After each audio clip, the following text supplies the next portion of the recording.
ذلك ومن يعظم شعائر الله فإنها من تقوى القلوب۔ ترجمہ، بات یوں ہی ہے، اور جو اللہ کی نشانیوں کی تعظیم کرے تو یہ دلوں کی پرہیزگاری سے ہے۔ وَمَن يُعَظِّمْ شَعَائِرَ اللَّهِ، اور جو اللہ کی نشانیوں کی تعظیم کرے۔ یہاں اللہ تعالیٰ کی نشانیوں سے کیا مراد ہے؟ اس کے بارے میں مفسرین کے 3 قول ہیں۔ نمبر 1، اللہ تعالیٰ کی نشانیوں میں تمام عبادات داخل ہیں۔ نمبر 2، ان سے حج کے مناسک مراد ہیں۔ نمبر 3، ان سے بدنا یعنی وہ اونٹ اور گائے مراد ہے جنہیں قربانی کے لیے حرم میں بھیجا جائے، اور ان کی تعظیم یہ ہے کہ فربا، خوبصورت اور قیمتی لیے جائیں۔ حج کے موقع پر کیسے جانور کی قربانی دی جائے؟ اس آیت سے معلوم ہوا کہ حج کے موقع پر جو جانور قربان کیا جائے وہ عمدہ، موٹا، خوبصورت اور قیمتی ہو۔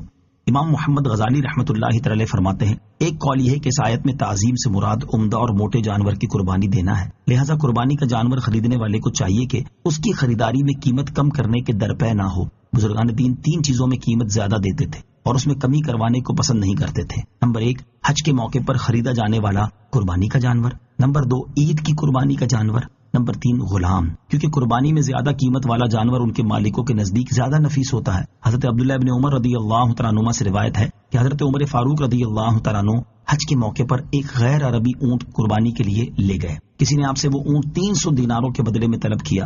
آپ رضی اللہ تعالیٰ عنہ نے حضور اقدس علیہ الصلوۃ والسلام سے دریافت کیا کہ اسے بیچ کر ہلکا جانور خرید لوں، تو نبی کریم علیہ الصلوۃ والسلام نے آپ کو روک دیا اور ارشاد فرمایا کہ اسی کی قربانی کرو۔ یہ اس لیے فرمایا کہ تھوڑی اور عمدہ چیز زیادہ اور ہلکی چیز سے بہتر ہوتی ہے، اور 300 دیناروں میں 30 اونٹ آ سکتے تھے اور ان میں گوشت بھی زیادہ ہوتا، لیکن مقصود گوشت نہیں تھا، بلکہ مقصد تو نفس کو بخل سے پاک کرنا اور اللہ تعالیٰ کی تعظیم کے جمال سے مزین کرنا ہے، کیونکہ اللہ تعالیٰ کو ہرگز ان کے گوشت اور خون نہیں پہنچیں گے، بلکہ اللہ تعالیٰ کی بارگاہ میں تو تمہارا تقویٰ پہنچتا ہے۔ اور یہ مقصد اسی صورت میں حاصل ہونا ممکن ہے جب قیمت اور دیگر چیزوں میں عمدگی کا لحاظ رکھا جائے، تعداد کم ہو یا زیادہ۔ نوٹ، یاد رہے کہ جانور خریدتے وقت قیمت کم نہ کروائی جائے تو بہتر ہے، لیکن اس میں یہ ضرور دیکھ لیا جائے کہ وہ جانور اتنی قیمت کا بنتا بھی ہو۔ ایسا نہ ہو کہ جانور دبلا پتلا ہے اور اس کی قیمت اتنی بتائی جا رہی ہے کہ عام طور پر ایسا جانور اس قیمت پر نہیں ملتا، لہذا ایسی صورت میں قیمت کم کروانا درست ہے۔ فَإِنَّهَا مِن تَقْوَى الْقُلُوبِ، تو یہ دلوں کی پرہیزگاری سے ہے، یعنی اللہ تعالیٰ کی نشانیوں کی تعظیم کرنا دلوں کے پرہیزگار ہونے کی علامت ہے۔ پرہیزگاری کا مرکز، اس آیت سے معلوم ہوا کہ دل پرہیزگاری کا مرکز ہے، اور جب دل میں تقویٰ و پرہیزگاری جم جائے گی تو اس کا اثر دیگر اعضاء میں خود ہی ظاہر ہو جائے گا۔ حضرت نعمان بن بشیر رضی اللہ تعالیٰ عنہ سے روایت ہے، حضور پر نور صلی اللہ تعالیٰ علیہ وسلم نے ارشاد فرمایا، حلال بھی ظاہر ہے اور حرام بھی ظاہر ہے، اور ان کے درمیان کچھ شبے والی چیزیں ہیں جنہیں بہت سے لوگ نہیں جانتے، تو جو شبہات سے بچے گا وہ اپنا دین اور اپنی آبرو بچا لے گا، اور جو شبہات میں پڑے گا وہ حرام میں مبتلا ہو جائے گا۔ جیسے جو چرواہا شاہی چراگاہ کے آس پاس چرائے تو قریب ہے کہ اس چراگاہ میں جانور چر لیں۔ آگاہ رہو کہ ہر بادشاہ کی چراگاہ ہوتی ہے، اور اللہ تعالیٰ کی مقرر کردہ چراگاہ اس کی حرام کردہ چیزیں ہیں۔ آگاہ رہو کہ جسم میں ایک گوشت کا ٹکڑا ہے، جب وہ ٹھیک ہو جائے تو سارا جسم ٹھیک ہو جاتا ہے، اور جب وہ بگڑ جائے تو پورا جسم بگڑ جاتا ہے۔ خبردار، وہ دل ہے۔ امام محمد غزالی رحمۃ اللہ تعالی فرماتے ہیں، دل بادشاہ کی طرح ہے، اور اس کا جو لشکر آنکھ سے دکھائی دیتا ہے وہ ہاتھ، پاؤں، آنکھ، زبان اور باقی تمام ظاہری و باطنی اعضاء ہیں۔ یہ تمام دل کے خادم اور اس کے قابو میں ہیں، وہی ان سب میں تصرف کرتا ہے اور انہیں ادھر ادھر پھیرتا ہے۔ وہ تمام اس کی اطاعت پر مجبور ہیں، اور نہ اس سے اختلاف کرنے کی طاقت رکھتے ہیں، نہ اس سے سرکشی اختیار کر سکتے ہیں۔ جب وہ آنکھ کو کھلنے کا حکم دیتا ہے تو وہ کھل جاتی ہے، جب وہ پاؤں کو حرکت کرنے کا حکم دیتا ہے تو وہ حرکت کرتا ہے، اور جب وہ زبان کو بولنے کا حکم دیتا ہے تو وہ بولتی ہے، اور اسی طرح دیگر اعضاء کا معاملہ ہے۔ لہذا ہر مسلمان کو چاہیے کہ وہ اپنے دل کی اصلاح کی طرف بھرپور توجہ دے، کیونکہ اس کی اصلاح کے بغیر دیگر اعضاء کی اصلاح مشکل ترین ہے۔ لَكُمْ فِيهَا مَنَافِعُ إِلَىٰ أَجَلٍ مُّسَمًّى ثُمَّ مَحِلُّهَا إِلَى الْبَيْتِ الْعَتِيقِ۔ ترجمہ، تمہارے لیے ان جانوروں میں ایک مقررہ مدت تک بہت سے فائدے ہیں، پھر ان کے ذبح کرنے کی جگہ آزاد گھر کے پاس ہے۔ لکم فیہا منافع، تمہارے لیے ان جانوروں میں بہت سے فائدے ہیں۔ ارشاد فرمائے کہ تمہارے لیے ان جانوروں میں ان کے ذبح کے وقت تک بہت سے فائدے ہیں، جیسے ضرورت کے وقت ان پر سوار ہو سکتے ہو اور حاجت کے وقت ان کا دودھ پی سکتے ہو، پھر انہیں حرم شریف تک پہنچنا ہے جہاں وہ ذبح کیے جائیں گے۔ خیال رہے کہ یہاں ہدی یعنی اس جانور کا ذکر ہے جو صرف حرم شریف میں ہی ذبح ہو سکتا ہے، جبکہ وہ قربانی جو مالداروں پر عید الاضحیٰ کے موقع پر واجب ہوتی ہے وہ ہر جگہ کی جائے گی۔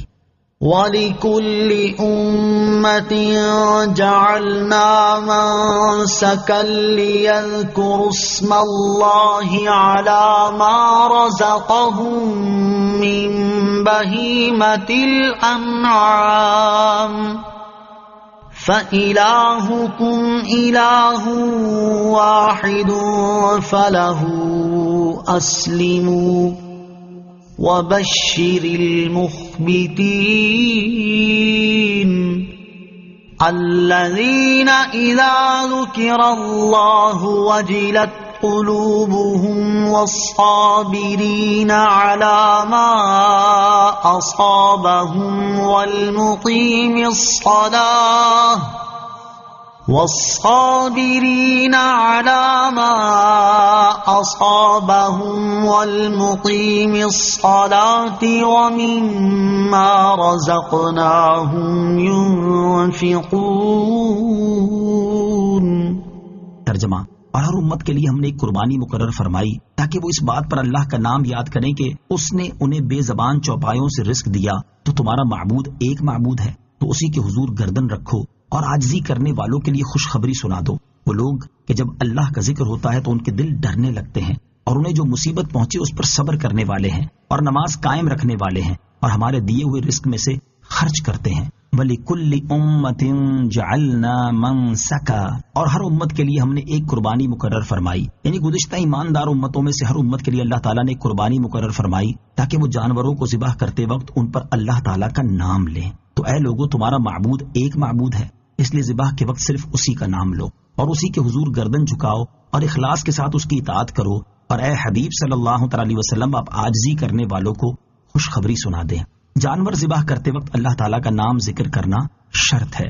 اس آیت میں اس بات پر دلیل ہے کہ جانور ذبح کرتے وقت اللہ تعالیٰ کا نام ذکر کرنا شرط ہے، اور اللہ تعالیٰ نے ہر ایک امت کے لیے مقرر فرما دیا تھا کہ وہ اس کے تقرب کے طور پر قربانی کریں اور تمام قربانیوں پر صرف اسی کا نام لیا جائے. الذین اذا ذکر اللہ وجلت قلوبہم، وہ لوگ ہیں کہ جب اللہ کا ذکر ہوتا ہے تو ان کے دل ڈرنے لگتے ہیں.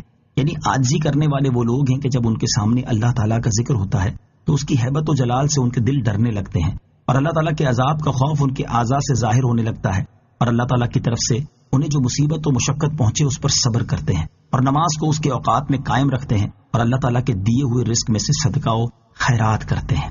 وَالْبُدْنَ جَعَلْنَاهَا لَكُم مِّن شَعَائِرِ اللَّهِ لَكُمْ فِيهَا خَيْرٌ فَاذْكُرُوا اسْمَ اللَّهِ عَلَيْهَا صَوَافَّ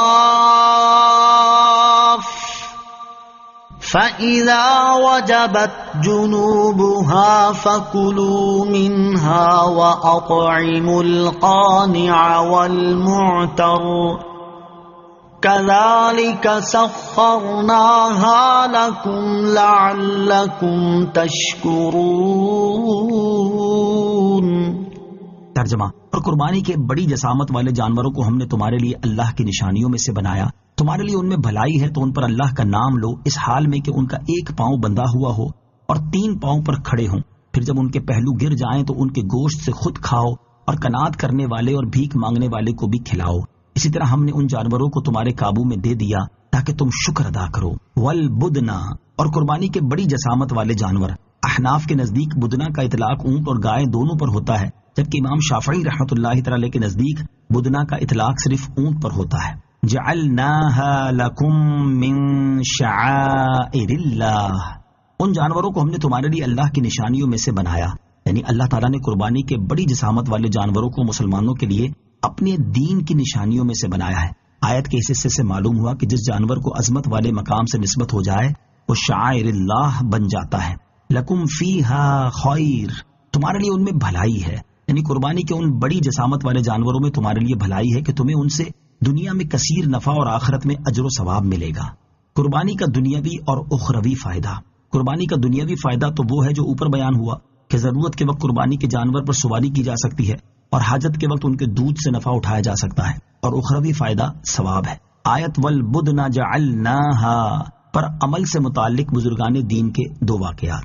یہاں اس آیت مبارکہ پر عمل کے سلسلے میں بزرگان دین کے 2 واقعات سماعت کیجیے. نمبر 1، حضرت مالک بن انس رضی اللہ تعالیٰ عنہ فرماتے ہیں کہ حضرت سعید بن مسیب رضی اللہ تعالیٰ عنہ نے حج کیا اور ان کے ساتھ حضرت ابن حرملہ رضی اللہ تعالیٰ عنہ نے حج کیا۔ اس موقع پر حضرت سعید رضی اللہ تعالیٰ عنہ نے مینڈا خریدا اور اس کی قربانی دی، جبکہ حضرت ابن حرملہ رضی اللہ تعالیٰ عنہ نے 6 دینار میں ایک اونٹ خریدا اور اسے نحر کیا۔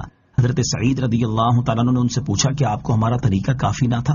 حضرت ابن حرملہ رضی اللہ تعالیٰ عنہ نے کہا کہ میں نے اللہ تعالیٰ کا یہ ارشاد سنا ہے، وَالْبُدْنَ جَعَلْنَاهَا لَكُمْ مِنْ شَعَائِرِ اللَّهِ لَكُمْ فِيهَا خَيْرٌ، اس لیے میں نے پسند کیا کہ میں اس خیر کو حاصل کروں جس کی طرف اللہ تعالیٰ نے میری رہنمائی کی ہے۔ حضرت سعید بن مسیب رضی اللہ تعالیٰ عنہ ان کی اس بات سے بہت خوش ہوئے اور آپ ان کی طرف سے یہ بات بیان کیا کرتے تھے۔ نمبر 2، حضرت سفیان بن عیینہ رضی اللہ تعالیٰ عنہ فرماتے ہیں کہ حضرت صفوان بن سلیم رضی اللہ تعالیٰ عنہ نے حج کیا، ان کے پاس 7 دینار تھے جس سے انہوں نے ایک اونٹ خرید لیا۔ ان سے کہا گیا کہ آپ رضی اللہ تعالیٰ عنہ کے پاس صرف 7 دینار تھے جن کا آپ رضی اللہ تعالیٰ عنہ نے اونٹ خرید لیا ہے۔ انہوں نے فرمایا کہ میں نے اللہ تعالیٰ کا یہ ارشاد سنا ہے جس میں وہ تم سے فرماتا ہے لکم فیہا خیر، تمہارے لیے ان میں بھلائی ہے اور میں نے اس بھلائی کو حاصل کرنے کے لیے ایسا کیا ہے۔ لہذا جس مسلمان پر حج کی قربانی لازم ہو یا وہ حج کے موقع پر نفلی قربانی کرنا چاہتا ہو اور اونٹ یا گائے کی قربانی کرنا اس کے لیے ممکن ہو تو وہ اونٹ یا گائے کی قربانی کرے تاکہ اسے یہ فضیلت حاصل ہو۔ فَاذْكُرُوا اسْمَ اللَّهِ عَلَيْهَا، تو ان پر اللہ کا نام لو۔ یہاں اونٹ نہر کرنے کا طریقہ بیان فرمایا گیا کہ جب اونٹ کو نہر کرنے لگو تو ان کا ایک پاؤں باندھ دو اور 3 کھڑے رکھو، پھر اللہ تعالیٰ کا نام لے کر انہیں نہر کرو، اور اس کے بعد جب وہ زمین پر گر جائیں اور ان کی حرکت ساکن ہو جائے تو اس وقت تمہارے لیے ان کا گوشت کھانا حلال ہے۔ اونٹ نہر کرنے سے متعلق 2 شرعی مسائل۔ یہاں آیت کی مناسبت سے اونٹ نہر کرنے سے متعلق 2 شرعی مسائل سماعت کیجیے۔ نمبر 1، اونٹ کو نہر کرنا اور گائے بکری وغیرہ کو ذبح کرنا سنت ہے، اور اگر اس کا عکس کیا یعنی اونٹ کو ذبح کیا اور گائے وغیرہ کو نہر کیا تو جانور اس صورت میں بھی حلال ہو جائے گا، مگر ایسا کرنا مکروہ ہے کہ سنت کے خلاف ہے۔ نمبر 2، عوام میں یہ مشہور ہے کہ اونٹ کو 3 جگہ سے ذبح کیا جاتا ہے، یہ غلط ہے اور یوں کرنا مکروہ ہے کہ بلا فائدہ ایذا دینا ہے۔ جانور ذبح کرنے سے متعلق شرعی مسائل کی تفصیل جاننے کے لیے بحر شریعت جلد 3 حصہ 15 سے ذبح کا بیان مطالعہ فرمائیں۔ فَكُلُوا مِنْهَا وَأَطْعِمُوا الْقَانِعَ وَالْمُعْتَرَّ، تو ان میں سے خود کھاؤ اور قناعت کرنے والے اور بھیک مانگنے والے کو کھلاؤ۔ اس آیت میں قربانی کے گوشت سے متعلق فرمایا گیا کہ اس میں سے خود کھاؤ اور قناعت کرنے والے اور بھیک مانگنے والے کو بھی کھلاؤ۔ قناعت کرنے والے سے وہ شخص مراد ہے جو کسی سے سوال نہ کرتا ہو اور بن مانگے اسے جو مل جائے اس پر اور اپنے پاس موجود مال پر راضی ہو۔ كَذَلِكَ سَخَّرْنَاهَا لَكُمْ، اس طرح ہم نے ان جانوروں کو تمہارے قابو میں دے دیا۔ ارشاد فرمایا کہ ہم نے ان جانوروں کو انتہائی طاقتور ہونے کے باوجود ذبح کرنے اور سواری کرنے کے لیے تمہارے قابو میں دے دیا تاکہ تم اپنے اوپر اللہ تعالیٰ کے اس انعام کا شکر ادا کرو۔ لن ينال الله لحومها ولا دماؤها ولكن يناله التقوى منكم كذلك سخرها لكم لتكبروا الله على ما هداكم وبشر المحسنين۔ ترجمہ، اللہ کے یہاں ہرگز نہ ان کے گوشت پہنچتے اور نہ ان کے خون، البتہ تمہاری طرف سے پرہیزگاری اس کی بارگاہ میں پہنچتی ہے۔ اسی طرح اس نے یہ جانور تمہارے قابو میں دے دیے تاکہ تم اس بات پر اللہ کی بڑائی بیان کرو کہ اس نے تمہیں ہدایت دی اور نیکی کرنے والوں کو خوشخبری دے دو۔ لن ينال الله لحومها ولا دماؤها، اللہ کے ہاں ہرگز نہ ان کے گوشت پہنچتے اور نہ ان کے خون۔ شان نزول، دور جاہلیت کے کفار اپنی قربانیوں کے خون سے کعبہ معظمہ کی دیواروں کو آلودہ کرتے تھے اور اسے قرب کا سبب جانتے تھے۔ جب مسلمانوں نے حج کیا اور یہی کام کرنے کا ارادہ کیا تو اس پر یہ آیت کریمہ نازل ہوئی اور ارشاد فرمایا گیا کہ اللہ تعالیٰ کی بارگاہ میں ہرگز نہ ان کی قربانیوں کے گوشت پہنچتے اور نہ ان کے خون، البتہ تمہاری طرف سے پرہیزگاری اس کی بارگاہ تک پہنچتی ہے، اور قربانی کرنے والے صرف نیت کے اخلاص اور تقوی کی شرائط کی رعایت کر کے اللہ تعالیٰ کو راضی کر سکتے ہیں۔ اچھی نیت اور اخلاص کے بغیر نیک عمل مقبول نہیں۔ اس آیت سے معلوم ہوا کہ جو نیک عمل اچھی نیت اور اخلاص کے بغیر کیا جائے وہ اللہ تعالیٰ کی بارگاہ میں مقبول نہیں۔ نیت و اخلاص کی اہمیت بیان کرتے ہوئے امام محمد غزالی رحمۃ اللہ تعالی فرماتے ہیں، اہل دل لوگوں پر ایمانی بصیرت اور انوار قرآن کی وجہ سے یہ بات واضح ہو گئی ہے کہ ابدی سعادت تک رسائی کے لیے علم اور عبادت ضروری ہے۔ چنانچہ علم والوں کے علاوہ تمام لوگ ہلاک ہونے والے ہیں اور عمل کرنے والوں کے علاوہ تمام علماء ہلاک ہونے والے ہیں، اور مخلص لوگوں کے علاوہ تمام عمل کرنے والے بھی ہلاک ہونے والے ہیں، جبکہ مخلص لوگوں کو بھی بڑا خطرہ ہے کیونکہ انہیں اپنے خاتمے اور اپنے بارے میں اللہ تعالیٰ کی خفیہ تدبیر کا علم نہیں، اور نیت کے بغیر عمل محض مشقت اور اخلاص کے بغیر نیت ریاکاری ہے، اور یہ منافقت کے لیے کافی اور گناہ کے برابر ہے، جبکہ صداقت کے بغیر اخلاص گرد و غبار کے ذرات ہیں، کیونکہ ہر وہ عمل جو اللہ تعالیٰ کے علاوہ کسی اور کے ارادے سے کیا جائے اور اس میں نیت خالص نہ ہو تو اس کے بارے میں اللہ تعالیٰ ارشاد فرماتا ہے، وَقَدِمْنَا إِلَى مَا عَمِلُوا مِنْ عَمَلٍ فَجَعَلْنَاهُ هَبَاءً مَنثُورًا۔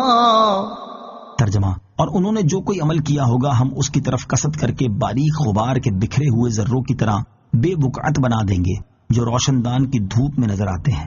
تو جو شخص نیت کی حقیقت سے واقف نہ ہو اس کی نیت کیسے صحیح ہوگی؟ یا جس کی نیت درست ہو وہ اخلاص کی حقیقت سے آگاہ ہوئے بغیر مخلص کیسے ہوگا؟ یا وہ شخص جو صداقت کے مفہوم سے آگاہی نہ رکھتا ہو وہ اپنے نفس سے صداقت کا مطالبہ کیسے کرے گا؟ لہذا جو شخص اللہ تعالیٰ کی اطاعت کا ارادہ رکھتا ہو اس کی سب سے پہلی ذمہ داری یہ ہے کہ وہ نیت کا علم حاصل کرے تاکہ اسے نیت کی معرفت حاصل ہو، پھر صداقت اور اخلاص کی حقیقت سے آگاہ ہو کر عمل کے ذریعے نیت کو صحیح کرے، کیونکہ بندے کی نجات اور چھٹکارے کا وسیلہ یہی دو باتیں صداقت اور اخلاص ہیں۔ نیت، اخلاص اور صداقت کے بارے میں تفصیلی معلومات حاصل کرنے کے لیے امام محمد غزالی رحمۃ اللہ تعالی علیہ کی تصنیف احیاء العلوم کی 4 جلد سے ان ابواب کا مطالعہ کریں تاکہ ان کی معرفت حاصل ہو۔ کذالک سخرھا لکم، اس طرح ہم نے یہ جانور تمہارے قابو میں دے دیے۔ ارشاد فرمائے کہ اسی طرح ہم نے یہ جانور تمہارے قابو میں دے دیے تاکہ اس سے تمہیں اللہ تعالیٰ کی عظمت معلوم ہو کہ اس نے ان جانوروں کو تمہارے قابو میں دے دیا جنہیں لوگوں کے قابو میں دینے پر اس کے علاوہ اور کوئی قادر نہیں، اور اس بات پر تم اللہ تعالیٰ کی بڑائی بیان کرو کہ اس نے تمہیں ان جانوروں کو مسخر کرنے اور ان کے ذریعے تقرب حاصل کرنے کے طریقے کی ہدایت دی۔ اور اے حبیب علیہ الصلوۃ والسلام، آپ ان لوگوں کو اعمال مقبول ہونے کی خوشخبری اور جنت کی بشارت دے دیں جو نیک کام کرنے میں مخلص ہیں۔ حضرت مالک بن دینار رحمۃ اللہ تعالی اور ایک حاجی، یہاں حج سے متعلق ایک حکایت ملاحظہ ہو۔ چنانچہ حضرت مالک بن دینار رحمۃ اللہ تعالی فرماتے ہیں، میں مکہ مکرمہ کی طرف نکلا تو راستے میں ایک نوجوان کو دیکھا جس کا معمول یہ تھا کہ رات کے وقت اپنے چہرے کو آسمان کی طرف اٹھا کر کہتا، اے وہ ذات جو نیکیوں سے راضی ہوتی ہے اور بندوں کے گناہ اسے کوئی نقصان نہیں دیتے، مجھے ان اعمال کی توفیق دے جن سے تو راضی ہو جائے، اور میرے ان اعمال کو بخش دے جن سے تیرا کوئی نقصان نہیں ہوتا۔ پھر جب لوگوں نے احرام باندھا اور تلبیہ پڑھا تو میں نے اس نوجوان سے کہا، تم تلبیہ کیوں نہیں پڑھتے؟ اس نے عرض کی، یا شیخ، پچھلے گناہوں اور لکھ دیے گئے جرموں کے مقابلے میں تلبیہ کافی نہیں، میں اس بات سے ڈرتا ہوں کہ میں لبیک کہوں اور مجھ سے یہ کہہ دیا جائے کہ تیری حاضری قبول نہیں، تیرے لیے کوئی سعادت نہیں، میں نہ تیرا کلام سنوں گا اور نہ تیری طرف نظر رحمت فرماؤں گا۔ پھر وہ نوجوان چلا گیا اور اس کے بعد میں نے اسے منا میں ہی دیکھا، اور اس وقت وہ کہہ رہا تھا، اے اللہ عز و جل مجھے بخش دے، بے شک لوگوں نے قربانیاں کر لی اور تیری بارگاہ میں نذرانہ پیش کر دیا، اور میرے پاس میری جان کے علاوہ اور کوئی چیز نہیں جسے تیری بارگاہ میں نظر کروں تو میری طرف سے میری جان قبول فرما لے۔ پھر اس نوجوان نے ایک چیخ ماری اور اس کی روح قفس انصری سے پرواز کر گئی۔ ان اللہ یدافع عن الذین آمنوا ان اللہ لا يحب كل خوان کفور۔ ترجمہ، بے شک اللہ مسلمانوں سے بلائیں دور کرتا ہے، بے شک اللہ ہر بڑے بد دیانت ناشکرے کو پسند نہیں فرماتا۔ ان اللہ یدافع عن الذین آمنوا، بے شک اللہ مسلمانوں سے بلائیں دور کرتا ہے۔ مشرکوں نے حدیبیہ کے سال سید المرسلین علیہ الصلوۃ والسلام اور ان کے صحابہ کرام رضی اللہ تعالیٰ عنہم کو حج کرنے سے روک دیا تھا، اور جو صحابہ کرام رضی اللہ تعالیٰ عنہم مکہ مکرمہ میں موجود تھے انہیں وہ طرح طرح کی اذیتیں اور تکلیفیں دیا کرتے تھے۔ چنانچہ حج کے لوازمات اور مناسک بیان کرنے کے بعد ان آیات میں اللہ تعالیٰ نے مسلمانوں کو یہ بشارت دی کہ بے شک اللہ تعالیٰ مسلمانوں پر آنے والی بلائیں ان سے دور کر دے گا اور مشرکوں کے خلاف ان کی مدد فرمائے گا۔ عزت و نصرت بالآخر مسلمانوں کے لیے ہے۔ علامہ احمد ساوی رحمۃ اللہ تعالی فرماتے ہیں کہ اس آیت کے نزول کا سبب اگرچہ خاص ہے لیکن اعتبار لفظ کے عموم کا ہے، اس لیے مسلمان اگرچہ بلاؤں اور مصیبتوں وغیرہ سے آزمائے جائیں بالآخر عزت، نصرت اور بڑی کامیابی مسلمانوں کے لیے ہے، اور یہ مصیبتیں ان کے گناہوں کا کفارہ اور درجات کی بلندی کا ذریعہ ہیں۔ خیال رہے کہ نیک اعمال کی برکت سے یہ محبوب بندوں کے طفیل اور بارہا محض اپنے کرم سے اللہ تعالیٰ دنیا میں بھی مسلمانوں سے بلائیں ٹالتا ہے اور آخرت میں بھی ٹالے گا، جیسا کہ قرآنی آیات اور صحیح احادیث سے ثابت ہے۔ ان اللہ لا يحب كل خوان کفور،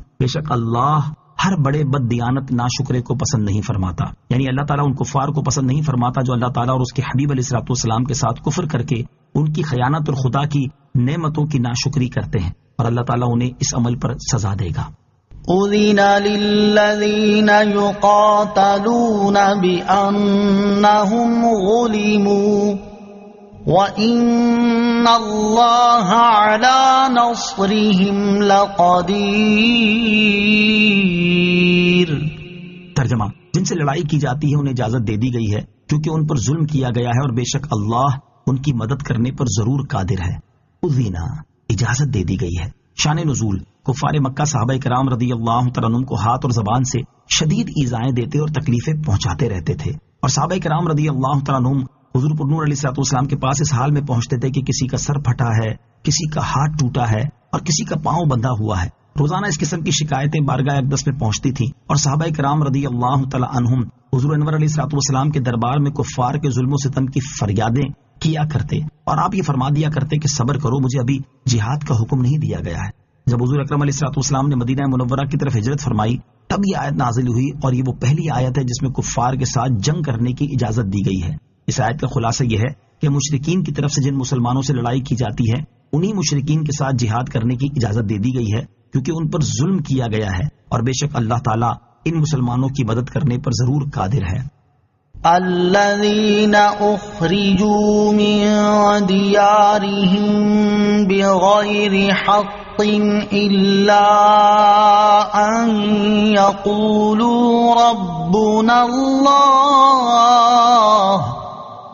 ولولا دفع الله الناس بعضهم ببعض لهدمت صوامع وبيع وصلوات ومساجد لهدمت صوامع وبيع وصلوات ومساجد يذكر فيها اسم الله كثيرا وَلَيَنصُرَنَّ اللَّهُ مَن يَنصُرُهُ إِنَّ اللَّهَ لَقَوِيٌّ عَزِيزٌ.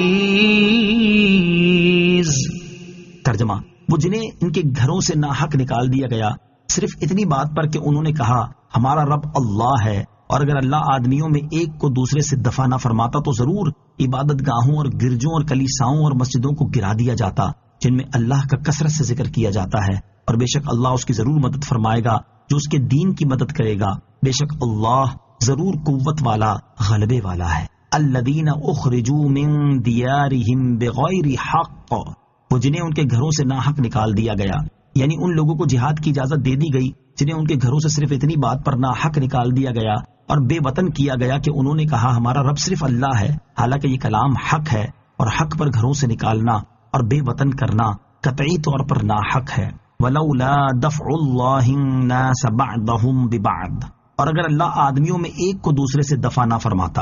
آیت کے اس حصے کا خلاصہ یہ ہے کہ اگر اللہ تعالیٰ جہاد کی اجازت دے کر اور حدود قائم فرما کر آدمیوں میں ایک کو دوسرے سے دفع نہ فرماتا تو نتیجہ یہ ہوتا کہ مشرکین غالب آ جاتے اور کوئی دین و ملت والا ان کی سرکشی سے نہ بچ پاتا. اور حضرت موسیٰ علیہ الصلوۃ والسلام کے زمانے میں یہودیوں کے کلیساؤں، حضرت عیسیٰ علیہ الصلوۃ والسلام کے زمانے میں راہبوں کی عبادت گاہوں، عیسائیوں کے گرجوں، اور حضور اقدس علیہ الصلوۃ والسلام کے زمانے میں مسلمانوں کی ان مسجدوں کو گرا دیا جاتا جن میں اللہ تعالیٰ کا کثرت سے ذکر کیا جاتا ہے. جہاد کی برکت. اس آیت سے معلوم ہوا کہ اگر گزشتہ زمانے میں جہاد نہ ہوئے ہوتے تو نہ یہودیوں کے عبادت خانے محفوظ رہتے اور نہ عیسائیوں کے گرجے. ہر زمانے میں جہاد کی ایک برکت یہ ہوئی کہ لوگوں کی عبادت گاہیں محفوظ ہو گئیں.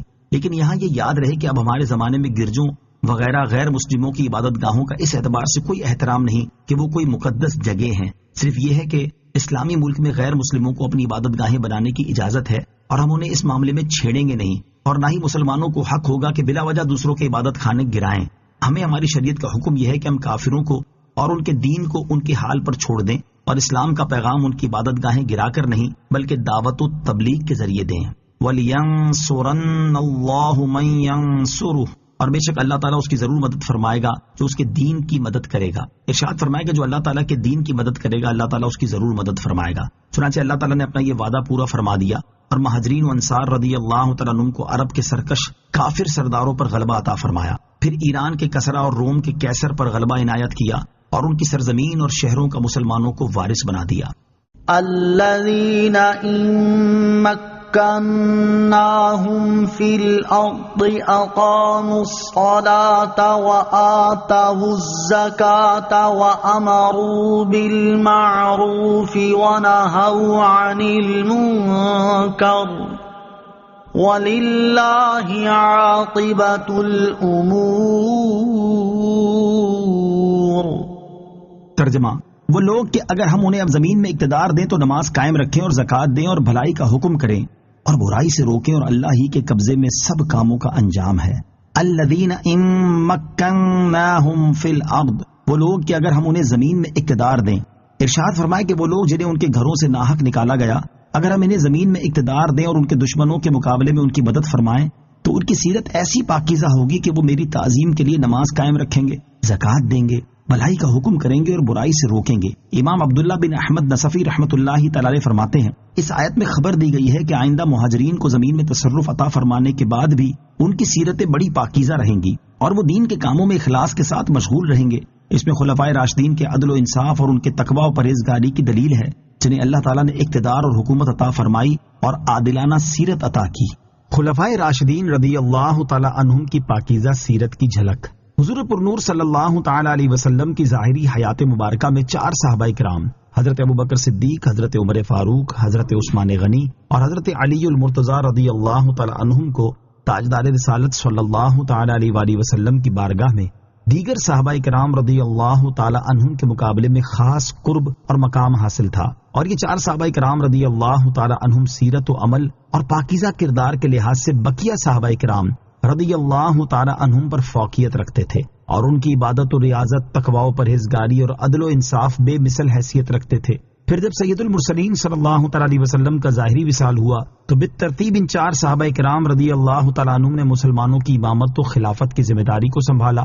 ان کی خلافت کو خلافت راشدہ کہا جاتا ہے. ان کے دور خلافت میں اللہ تعالیٰ نے مسلمانوں کو زمین پر غلبہ و اقتدار عطا فرمایا اور مسلمانوں نے اللہ تعالیٰ کے فضل و کرم اور اس کی مدد و نصرت سے روم اور ایران جیسی اپنے وقت کی سپر پاورز کو قدموں تلے روند کر رکھ دیا، عراق اور مصر پر قبضہ کر لیا اور افریقی ممالک میں بھی دین اسلام کے جھنڈے گاڑ دیے. اتنا عظیم اقتدار اور اتنی بڑی سلطنت رکھنے کے باوجود ان صحابہ کرام رضی اللہ تعالی عنہم کی سیرت پہلے کی طرح پاکیزہ رہی بلکہ اس کی پاکیزگی اور طہارت میں مزید اضافہ ہوتا چلا گیا. خلافت ملنے کے بعد بھی انہوں نے اللہ تعالیٰ کے فرائض کو پابندی سے ادا کیا، نماز اور زکوٰۃ کی ادائیگی کے باقاعدہ نظام بنائے، لوگوں کو نیک کام کرنے کا حکم دینے اور برائی سے منع کرنے کے اہم ترین فریضے کو بڑی خوبی سے ادا کیا. الغرض ان کی پاکیزہ سیرت کا حال یہ ہے کہ ان کے تقویٰ و پرہیزگاری، دنیا سے بے رغبتی، اللہ تعالیٰ کے خوف سے گریہ وزاری، عاجزی و انکساری، حلم و بردباری، شفقت و رحم دلی، جرت و بہادری، امت کی خیر خواہی، غیرت ایمانی اور عدل و انصاف کے اتنے واقعات ہیں جنہیں جمع کیا جائے تو ہزاروں صفحات بھر جائیں. اللہ تعالیٰ نے عظیم ہستیوں کے صدقے آج کے مسلم حکمرانوں کو بھی عقل سلیم عطا فرمائے اور انہیں اسلام کے ذرعی اصولوں کے مطابق حکومت کا نظام چلانے کی توفیق عطا فرمائے. آمین. صحابہ کرام رضی اللہ تعالی عنہم کی دین اسلام پر استقامت. اس آیت میں دی گئی خبر سے معلوم ہوا کہ جب ہجرت کرنے والے صحابہ کرام رضی اللہ تعالی عنہم کو زمین میں اقتدار ملے گا تو اس کے بعد بھی وہ اسی دین پر قائم ہوں گے جسے انہوں نے حضور اقدس علیہ الصلوۃ والسلام پر ایمان لا کر اختیار کیا تھا. لہٰذا قرآن مجید کی سچی خبر کے مطابق حضور پرنور علیہ الصلوۃ والسلام کے وسائل ظاہری کے بعد جب حضرت ابوبکر صدیق رضی اللہ تعالیٰ عنہ مسلمانوں کے خلیفہ بنے تو اس وقت صحابہ کرام رضی اللہ تعالیٰ عنہم معاذ اللہ مرتد نہیں ہوئے تھے بلکہ وہ دین اسلام پر ہی مضبوطی سے قائم تھے اور انہوں نے اسلام کے اصول و قوانین پر ہی عمل کیا اور ہر جگہ انہی اصولوں کو نافذ کیا. اس سے ان لوگوں کو عبرت حاصل کرنی چاہیے جو یہ کہتے ہیں کہ حضرت ابوبکر صدیق رضی اللہ تعالیٰ عنہ کی بیعت کر کے معاذ اللہ سب صحابہ کرام رضی اللہ تعالیٰ عنہم مرتد ہو گئے تھے. اللہ تعالیٰ انہیں عقل سلیم عطا فرمائے. وَإِن يُكَذِّبُوكَ فَقَدْ كَذَّبَتْ قَبْلَهُمْ قَوْمُ نُوحٍ وَعَادٌ وَثَمُودُ وَقَوْمُ إِبْرَاهِيمَ وَقَوْمُ لُوطٍ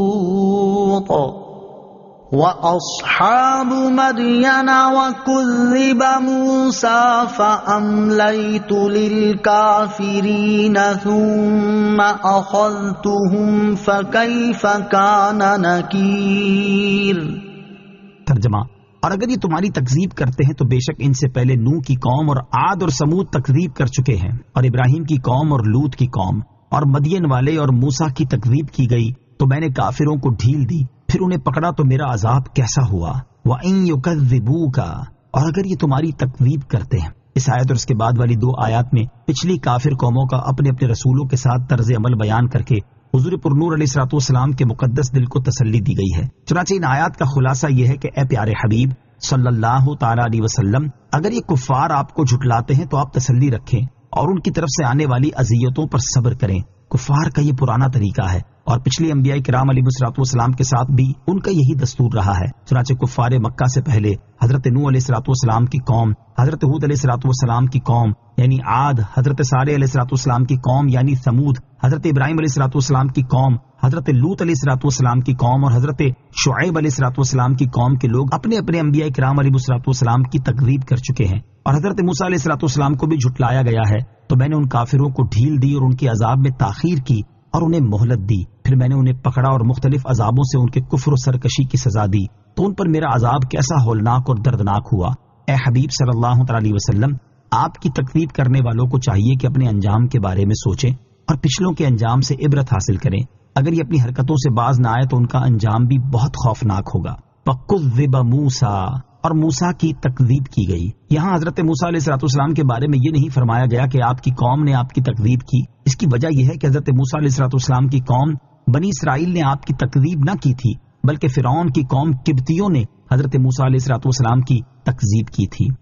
فَكَأَيِّن مِّن قَرْيَةٍ أَهْلَكْنَاهَا وَهِيَ ظَالِمَةٌ فَهِيَ خَاوِيَةٌ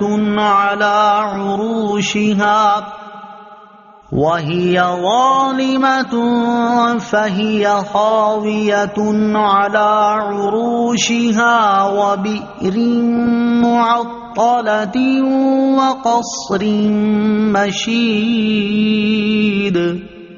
ترجمہ: اور کتنی ہی بستیوں کو ہم نے ہلاک کر دیا اور وہ ظالم تھیں، تو اب وہ اپنی چھتوں کے بل پر گری پڑی ہیں، اور کتنے کنویں بیکار پڑے ہوئے اور کتنے بلند و بالا مضبوط محل ہم نے برباد کر دیے۔ فَكَأَيِّن مِّن قَرْيَةٍ أَهْلَكْنَاهَا، اور کتنی ہی بستیوں کو ہم نے ہلاک کر دیا۔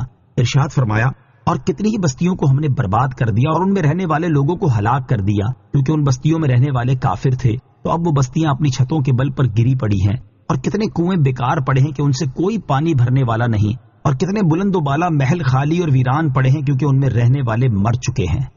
أَفَلَمْ يَسِيرُوا فِي الْأَرْضِ فَتَكُونَ لَهُمْ قُلُوبٌ يَعْقِلُونَ بِهَا أَوْ آذَانٌ يَسْمَعُونَ بِهَا فَإِنَّهَا لَا تَعْمَى الْأَبْصَارُ وَلَكِنْ تَعْمَى الْقُلُوبُ الَّتِي فِي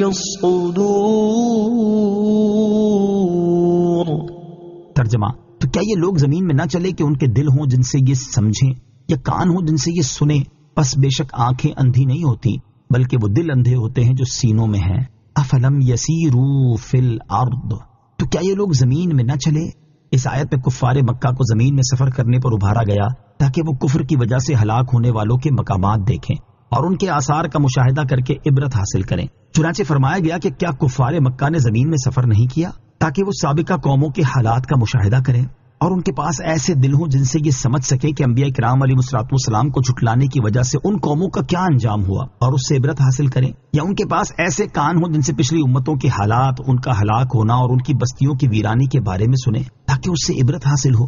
پس بے شک کفار کی ظاہری حس باطل نہیں ہوئی اور وہ ان آنکھوں سے دیکھنے کی چیزیں دیکھتے ہیں، بلکہ وہ ان دلوں کے اندھے ہیں جو سینوں میں ہیں، اور دلوں ہی کا اندھا ہونا غضب ہے، اور اسی وجہ سے آدمی دین کی راہ پانے سے محروم رہتا ہے۔ عبرت و نصیحت حاصل کرنے کے لیے فائدہ مند دو چیزیں۔ اس آیت سے معلوم ہوا کہ ان مقامات کو دیکھنا جہاں اللہ تعالیٰ کا عذاب نازل ہوا ہے اور ان قوموں کے بارے میں سننا جن پر اللہ تعالیٰ نے عذاب نازل فرمایا ہے، عبرت اور نصیحت حاصل کرنے کے لیے بہت فائدہ مند ہے۔ اور اس دیکھنے اور سننے سے فائدہ اسی صورت میں اٹھایا جا سکتا ہے جب دل سے غور و فکر کرتے ہوئے ان چیزوں کو دیکھا اور ان کے بارے میں سنا جائے۔ اور جو شخص عذاب والی جگہوں کا مشاہدہ تو کرے اور عذاب یافتہ قوموں کے بارے میں سنے، پھر ان کے حالات و انجام میں غور و فکر نہ کرے تو وہ عبرت و نصیحت حاصل نہیں کر پاتا۔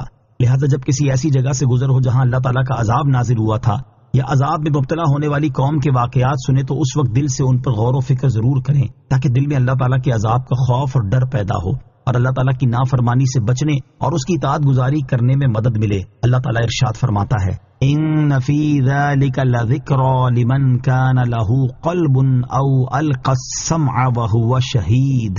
ترجمہ، بے شک اس میں نصیحت ہے اس کے لیے جو دل رکھتا ہو یا کان لگائے اور وہ حاضر ہو۔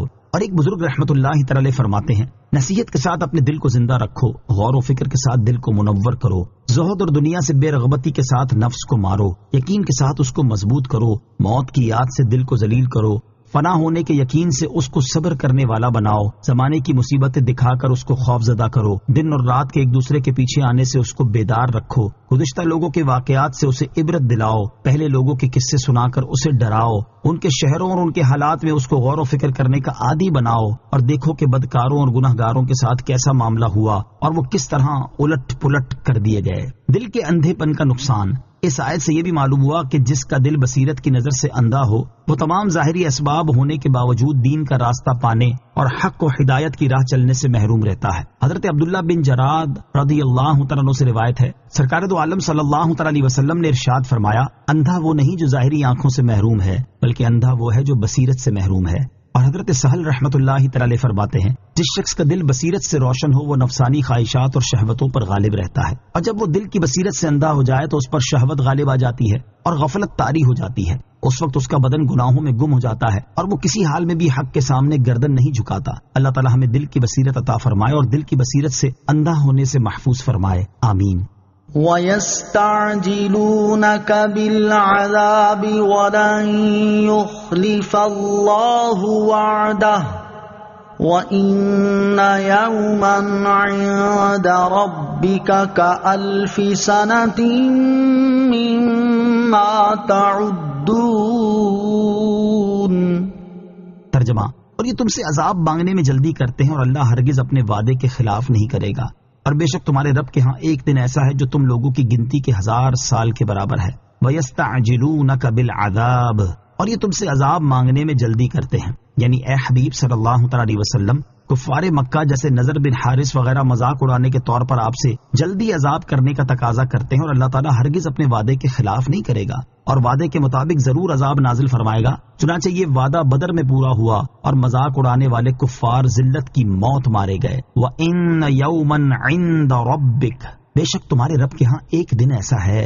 ارشاد فرمایا کہ بے شک اللہ تعالیٰ کے ہاں آخرت میں عذاب کا ایک دن ایسا ہے جو تم لوگوں کی گنتی کے 1000 سال کے برابر ہے۔ تو یہ کفار کیا سمجھ کر جلدی عذاب نازل کرنے کا تقاضا کرتے ہیں؟ یاد رہے کہ اس آیت اور سورہ سجدہ کی آیت نمبر 5 میں یہ بیان ہوا کہ قیامت کا دن لوگوں کی گنتی کے 1000 سال کے برابر ہوگا، اور سورہ معارج کی آیت نمبر 4 میں یہ بیان ہوا کہ قیامت کے دن کی مقدار 50,000 سال ہے۔ ان میں مطابقت یہ ہے کہ قیامت کے دن کفار کو جن سختیوں اور ہول ناکیوں کا سامنا ہوگا ان کی وجہ سے بعض کفار کو وہ دن 1000 سال کے برابر لگے گا اور بعض کفار کو 50,000 سال کے برابر لگے گا۔